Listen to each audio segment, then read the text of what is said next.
It all started the first Saturday of December, right as I was finishing the last strand of lights along my gutter. I had just stepped back to admire the glow-warm whites, a few candy cane reds, nothing over the top. I even synced them with a timer so they'd be off by 10. But apparently 10 wasn't good enough for Karren Whitmore, our HOA president and full-time fun sucker. She marched up my driveway in her fleece vest and clipboard like she was leading an FBI raid. "Landon," she said, squinting at my roofline like it personally offended her, "your Christmas lights are excessive. They're disrupting the neighborhood's aesthetic balance." I blinked. "They're white lights and it's Christmas." She pointed at my inflatable reindeer like it was a war crime. "That monstrosity is visible from 3 houses away.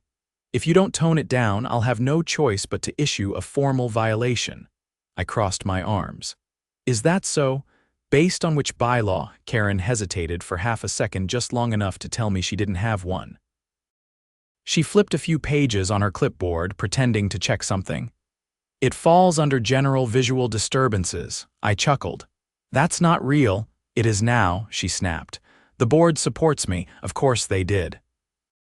The board was just Karren and her 2 hand-picked suck-ups who never questioned a thing she said, but I wasn't about to let her bully me into darkness.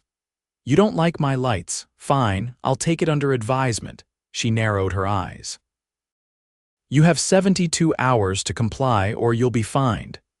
The second she stomped back to her golf cart, I made a decision. I wasn't going to take anything down. In fact, I was going to double it. The next day, I added a 12-foot-tall Santa and synced my lights to play Carol of the Bells. My neighbor, Marcus, came over to help me set it up, laughing the whole time. Karren drove by twice that night. Didn't stop, just glared. By Monday, word had spread. Apparently, Karren had sent similar warnings to 3 other families. All of us had been told our decorations were too attention-grabbing. So naturally, we turned it into a neighborhood project. Maria from across the street put up a full nativity scene complete with live goats. The Johnsons wrapped every tree in their yard with rainbow LEDs. Even old Mr. Delaney, who hadn't put up a single light since '98, hung a giant Merry Christmas sign across his porch. By the end of the week, our block looked like Times Square got hit with a snow globe. Karren was livid. She started driving by nightly, taking photos and jotting down notes like she was building a case for the Supreme Court. On Friday evening, she showed up at my door with her clipboard and 2 HOA board members behind her, Brenda and Joyce, both looking like they'd rather be anywhere else. "Landon," she said, voice sharp as an icicle, "you've escalated this situation." I smiled. "Actually, Karren, I think the neighborhood's just getting into the holiday spirit." "You're all in violation," she said, still waiting on the bylaw that covers cheer. I replied. She turned red. This is not over. She was right. It wasn't, but not in the way she hoped. Tuesday morning began with a bang, literally. At 6:45, a sharp knock rattled my front door, jolting me out of the first decent sleep I'd had since the whole holiday fiasco began. I opened it to find a uniformed city code enforcement officer holding a clipboard. "Morning," she said, adjusting her scarf. "I'm here regarding a complaint filed by your homeowners association." I leaned against the doorframe. "Let me guess." "Something about light pollution." "Actually," she said, flipping through her notes, "they're claiming unauthorized electrical modifications and potential fire hazards stemming from your decorations." I raised an eyebrow. "That's quite a step up from aesthetic disruption." She gave a tight nod. "I'll need to inspect the setup." I invited her in and we walked the perimeter.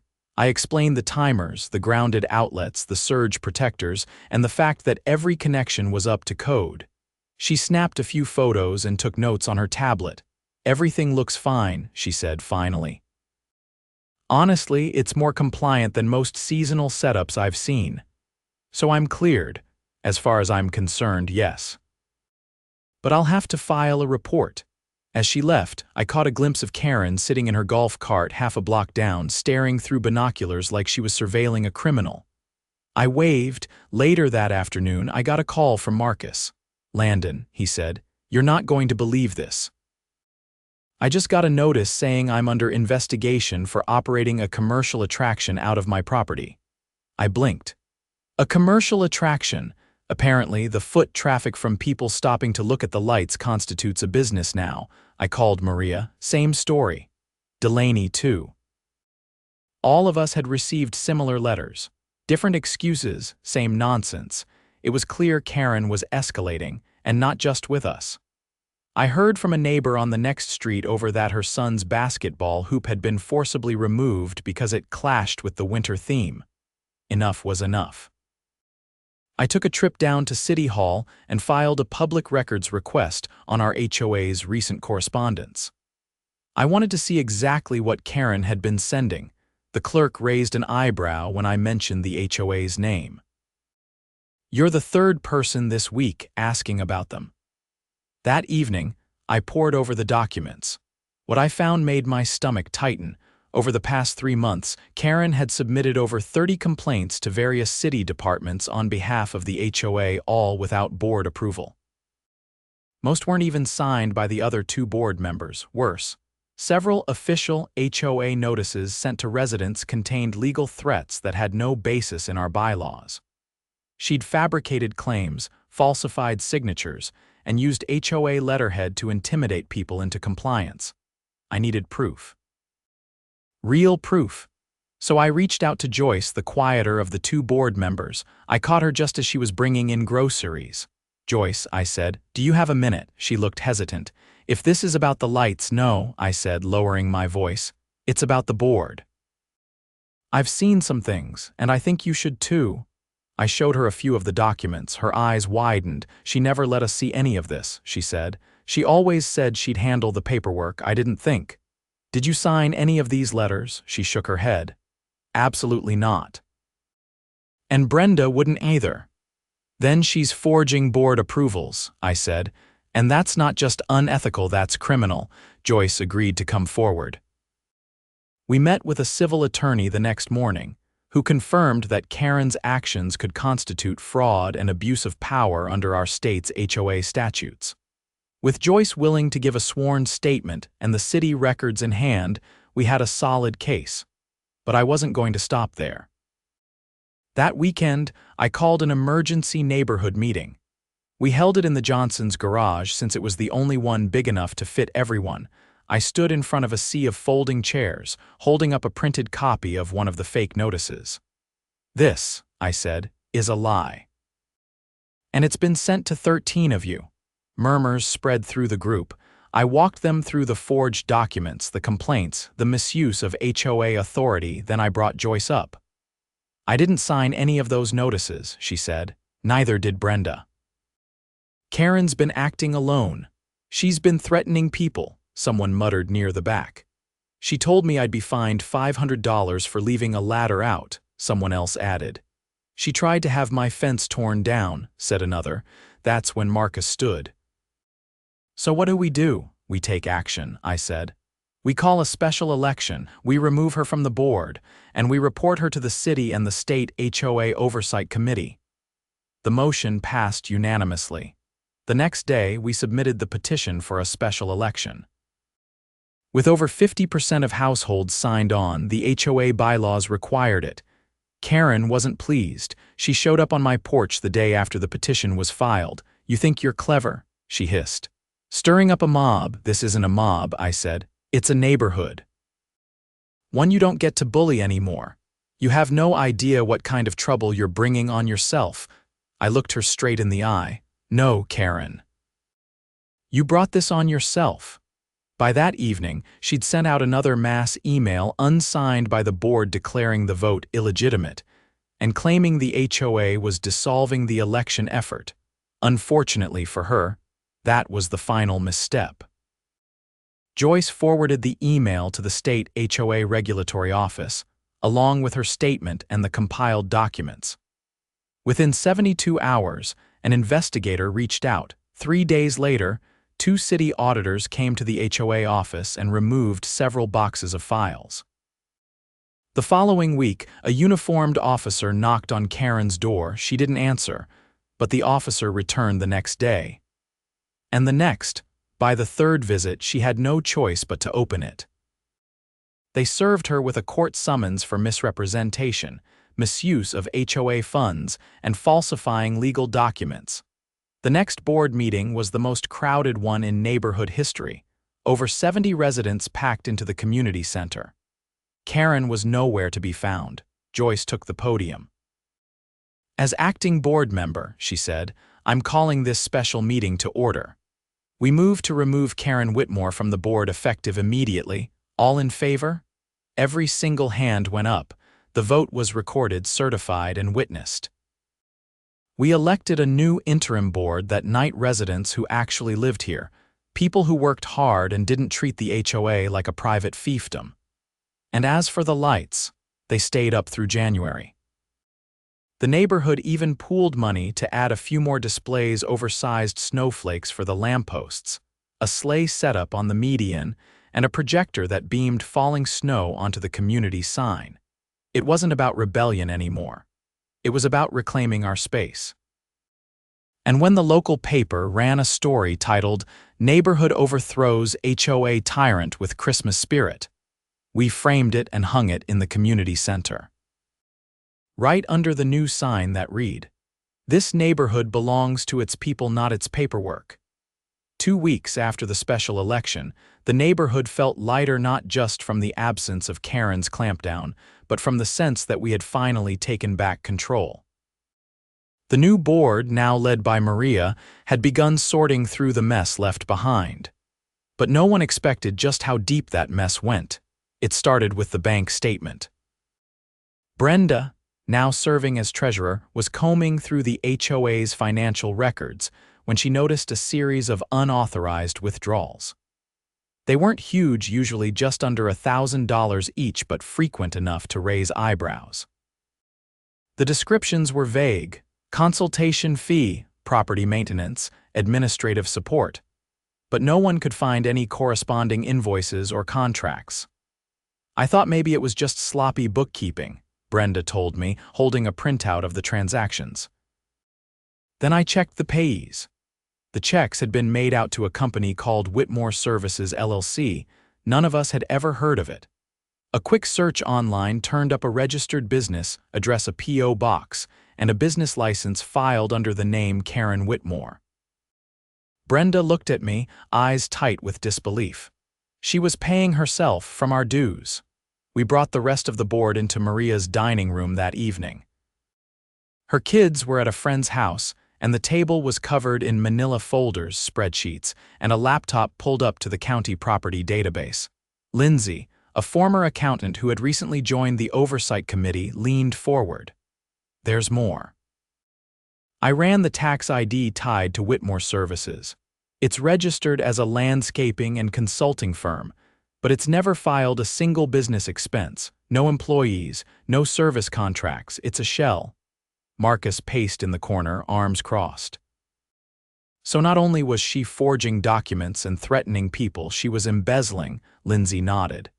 And if what I'm seeing here is accurate, she's taken nearly $30,000 over the past 15 months. Brenda dropped her pen. "That's almost a third of our annual budget." Maria stood. "We're not keeping this internal. This goes to the police. Tonight." We drove down to the county sheriff's office with a binder full of documentation. The deputy on duty didn't even let us finish explaining before calling in a financial crimes investigator. Within an hour, we were sitting in a conference room with 2 detectives and a DA liaison. They asked for copies of the forged board approvals, the fraudulent bank transfers, and the HOA's original bylaws. "You said she submitted false complaints to the city too?" the younger detective asked, flipping through one of the folders. "And forced residents to pay violation fees that were never approved by the board," Maria said. "We think she pocketed those too." The older detective leaned back. "This isn't just HOA mismanagement. It's wire fraud, misappropriation of funds, and potentially identity theft. If we can confirm she forged board member signatures, that's a felony." By the next morning, a warrant had been issued to seize the HOA's remaining records. Deputies escorted Maria and Brenda to the old HOA office, which was just a converted storage room inside the community clubhouse, and began collecting hard drives, filing cabinets, and a safe hidden behind a false wall panel. Inside the safe were 5 cashier's checks, each made out to K. Whitmore, totaling over $15,000, all dated within the past month. Brenda stood there, jaw clenched. She was planning to disappear. That same afternoon, the sheriff's department executed a search warrant on Karren's home.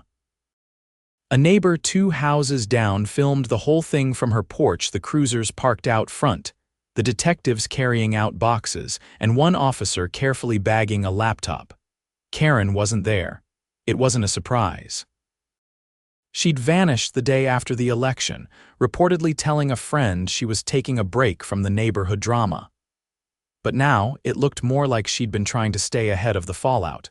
2 days later, a tip came in from a rental car agency. A vehicle rented under the name Karren White close enough to pass, but not her legal name had been returned in a town 50 miles away. Surveillance footage showed her wearing a hoodie and sunglasses, dropping the keys in the after-hours box. The sheriff's department put out a bulletin. Meanwhile, the neighborhood was buzzing with updates. Maria held 2 town halls to keep residents informed, and the new board launched a full audit of past expenditures. They discovered Karren had billed the HOA for everything from personal Amazon purchases to a weekend spa retreat she'd claimed was a board development conference. But the worst discovery came from a resident named Paul, a retired systems tech who had volunteered to help recover digital files from an old hard drive found in the HOA office. He called me one evening in February and asked me to come over. His garage was cluttered with tools and wires, but in the middle, a monitor sat glowing. "I found something in the backups," he said, pointing to a folder dated 8 months ago. "Look at this." It was a series of emails between Karren and a contractor one the HOA had supposedly fired the year before. In the messages, Karren instructed the contractor to submit inflated invoices for landscaping work that had never been performed. She then approved payment through the HOA's reimbursement system and split the difference via personal Venmo transfers. Paul clicked through to the Venmo screenshots.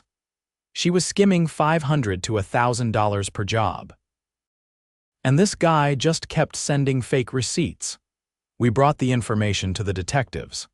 That same week, the contractor was arrested for fraud and agreed to cooperate in exchange for a reduced sentence. With his testimony and the mountain of evidence piling up, the DA's office filed formal charges against Karren. 6 counts of embezzlement, 3 counts of wire fraud, 2 counts of forgery, and 1 count of obstruction. A month later, she was found in a rental cabin outside Flagstaff. Officers arrived just after dawn. She tried to run, didn't get far. Her mugshot was on the local news that night. The neighborhood's reaction was a strange mix of relief and disbelief. People gathered at the community center, watching the news feed in silence. When her list of charges was read aloud, someone near the back whistled low. "She ran this place like a dictator," said an older resident named Gwen. "Turns out she was just stealing from us the whole time." Maria stood at the front, holding a clipboard not with fines or violations, but with sign-up sheets for committees, improvement projects, even a spring festival. "We're not going to dwell on what she did," she said. "We're going to build something better." The board pushed through a series of reforms: transparency rules, quarterly audits, mandatory member votes on any policy changes. They even set up a website where residents could track expenditures in real time. For the first time in years, people actually attended board meetings because they wanted to, not because they were being threatened. In early spring, the new board invited the sheriff's community liaison to speak at the center. She congratulated the residents for taking action and reminded everyone that HOA abuse wasn't just a nuisance, it could be criminal. As for Karren, she was denied bail and faced a trial date in the fall. Her lawyer tried to negotiate a plea deal, but the DA wasn't budging. With over 40 affected residents, multiple forged documents, and 2 cooperating witnesses, the case was airtight. The neighborhood moved forward. We planted new trees in the common area, turned an old lot into a community garden. And when summer rolled around, we held a block party so big it made the local paper again.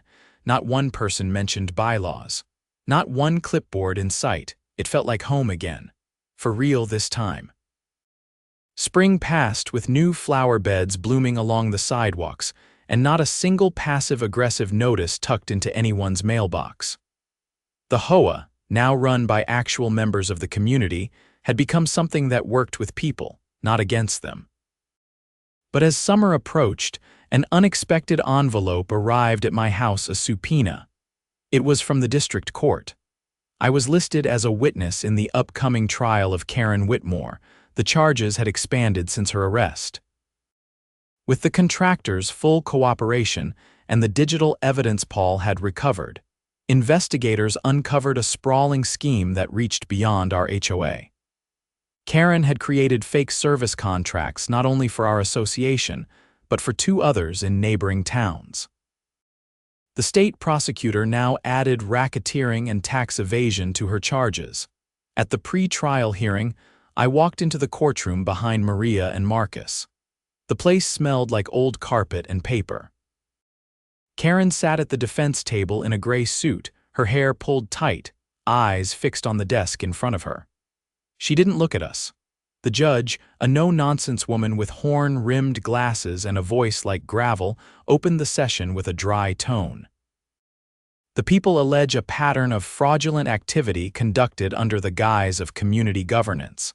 This is not a dispute over neighborhood rules. This is an abuse of authority for personal enrichment. The prosecutor laid out the timeline with brutal precision. Karren had used her position to funnel HOA dues into a private account masked under fake companies. She had falsified emails, misused legal threats, and intimidated residents into silence for nearly 2 years.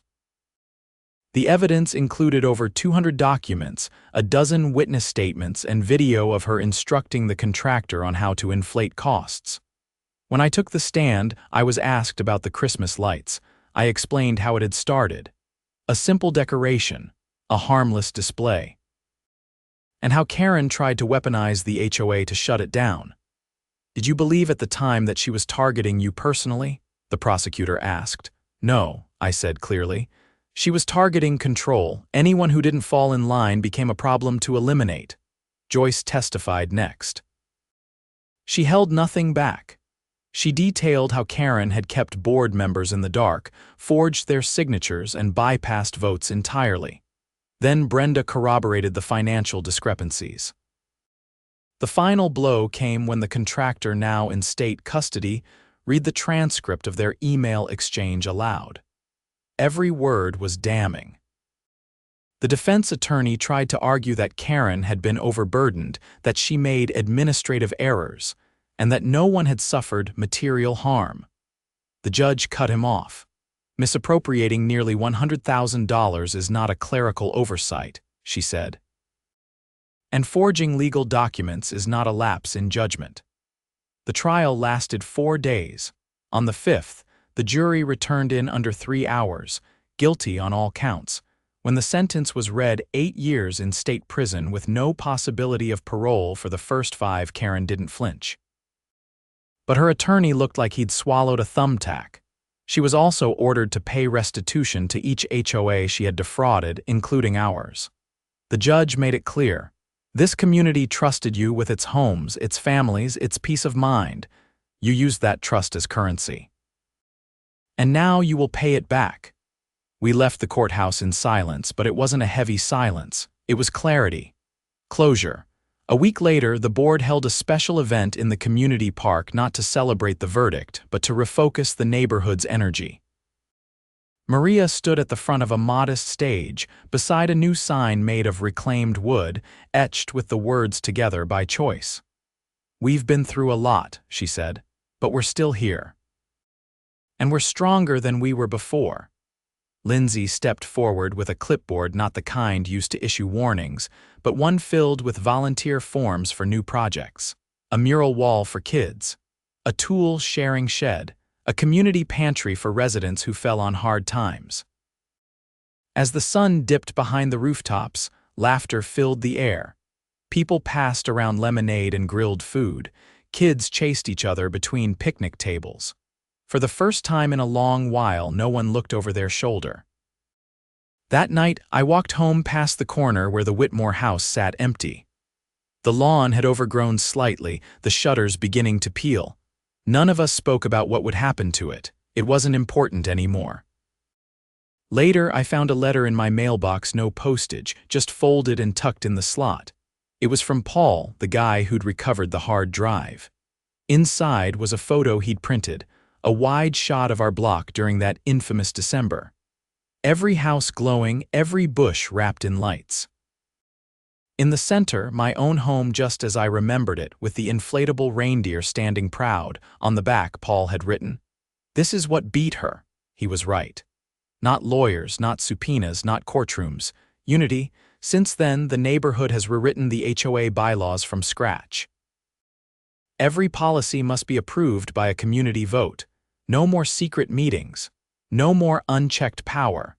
Brenda now runs monthly financial transparency sessions where anyone can review the books. Maria stepped down as president after her one-year term, just like she promised. The new president is a quiet nurse named Elaine, who spends more time organizing potlucks than enforcing anything. And as for me, I finally upgraded that old light timer to a smart system. It's not even Christmas yet, but the first cool breeze of October has me thinking ahead. This year, we're planning a full synchronized display, 12 houses, one playlist, and a rotating charity theme. Not to prove a point, just because we can.